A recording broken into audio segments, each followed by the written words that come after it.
What's up mga idol? Sa video na to ay gagawa tayo ng cellphone na grabe ang init ng IC niya. Hindi siya nagcha-charge. Ayan mga idol, kung napapansin nyo po, walang reaksyon. Sinaksak daw po ito, magdamag at nagulat si ma'am na nag-iinit na ang cellphone. At kapag hawakan mo ang pinaka-IC niya or yung tinatawag na UBP IC, sobrang lakas uminit. Kaya hindi siya nagcha-charge. Kumbaga, shorted po ang pinaka-UBP. Ayan mga idol, para makita talaga natin kung talagang nag-iinit pa, mag-apply po tayo na Rosenflex. I-determine po natin kung saan ang nag-iinit. At mga idol, gagamit tayo nito para malaman natin kung saan part ang nag-iinit or anong IC ang nasira. Ayan mga idol, budburan po natin. At ayan, isalpag po natin sa charger mga idol. After po natin nalagay ng Rosenflex, ayan, malalaman na natin kung saan ba talaga ang nag-iinit. Grabe mga idol, nakakapasok po ito ng kamay. At ayan mga idol, pansinin nyo po, sa sobrang lakas ng init ng UBP IC, talagang umuusok na siya. Grounded po ang linya ng charging nito mga idol. Kaya kahit palitan ito ng battery at pinapalitan na rin pala ito ng may-ari ng charging pin sa iba at hindi na daw kaya gawin ang pinaka-charging. Kaya ayan mga idol, pansinin nyo po, tinester po natin ang linya at ang nangyari, ayan, kabilaan po ang palo ng linya ng charging. At dito mga idol, nandito po ang linya niyan sa baba. Shorted po ang pinaka-overcharging protection or yung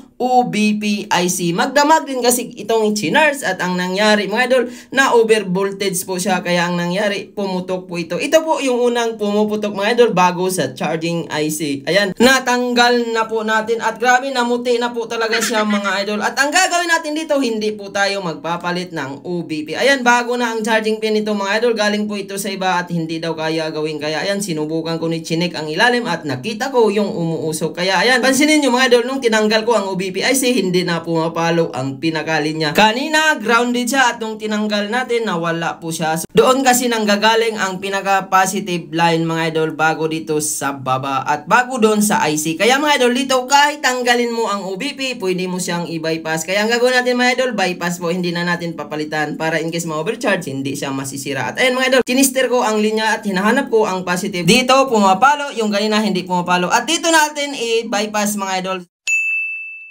So, i-connect lang po natin isang linya ng jumper from doon sa kapasitor na malaki papunta dito sa maliit din na kapasitor. So, ayan. So, yan po yung linya ng positive mga idol. So, nawala po ang linya sa baba dahil po tinanggal natin yung UBP. Siya po kasi ang controller mga idol ng positive papunta doon sa pinaka-IC. Kaya ayan mga idol, nagkaroon na po ito ng linya dahil ayan, isang jumper lang po ang kailangan natin. Ang mga ganitong problema mga idol, kung wala kang pamalit na babypass po ito at magagawa ito na kahit hindi napalitan ng UBP IC. So, ayan mga idol, sundan nyo lang po ito. Galing doon sa malaki na kapasitor, papunta dito sa maliit sa baba. So, ayan. So, ganun lang kasimple. Pwede nyo po ito sundan. Pwede nyo rin po palitan ng UBP IC. At ayan, takpan po natin mga idol dahil tinanggal ko po pala ang bakal dito. At nung na-trace ko mga idol, grabe ang pag-init at napasok po pala dito ang kamay ko. Hindi ko pala na ipakita sa video. Ayan mga idol. So, salpak natin yung camera at tingnan natin. So, kanina, shorted at nawala ang linya nung tinanggal ang IC. At ngayon mga idol, ayan, pansinin nyo po, meron na pong linya ng positive. Kaya ayan, testing natin. At bago tayo magpatuloy sa video, shout out muna tayo rito. Ayan lahat at sa lahat ng ating viewers na nanonood, shout out sa inyong lahat. At ayan mga idol, after po natin na bypass ang UBP IC, 100%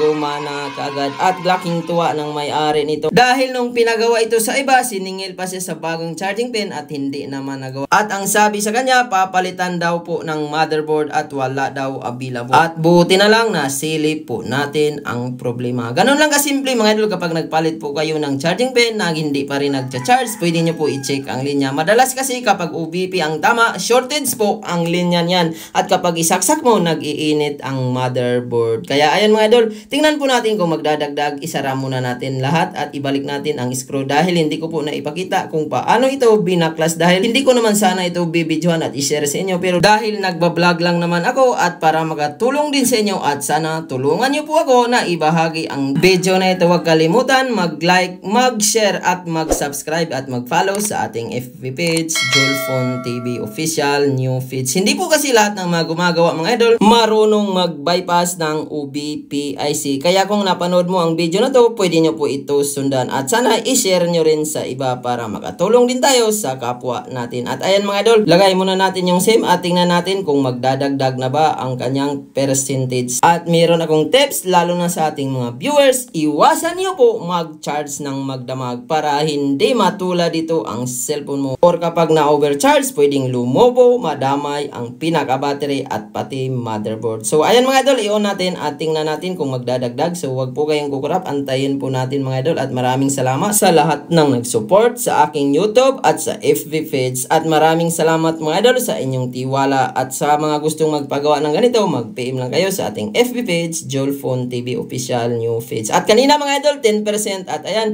nung inopen pa lang natin, nag 11% na. So, ibig sabihin, 100% normal na po ang charging niya. At sana nakakuha po kayo ng ideas sa paggawa nito. At ito po pala yung tinanggal natin mga idol, yung maliit na OBPIC or Overcharging Protection. Maliit lang po yan mga idol. Pero kapag pumutok yan, patay talaga ang cellphone mo, hindi mag-charge.